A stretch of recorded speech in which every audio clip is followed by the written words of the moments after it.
Important question N09. Objectives of NPP 2000. Society, Culture and Human Behavior. Important Questions and Answers Series Part 9. Objectives of NPP 2000. Immediate objective. To address the unmet needs for contraception, healthcare infrastructure, and health personnel, and to provide integrated service delivery for basic reproductive and child health care. This means ensuring that people have access to the family planning methods they need, and that health facilities and trained staff are available for maternal and child health services. Medium-term objective.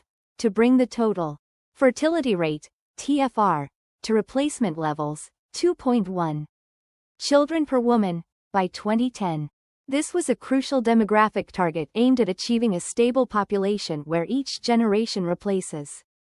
Objectives of NPP 2000. Long-term objective. To achieve a stable population by 2045, at a level consistent with the requirements of sustainable economic growth, social development, and environmental protection.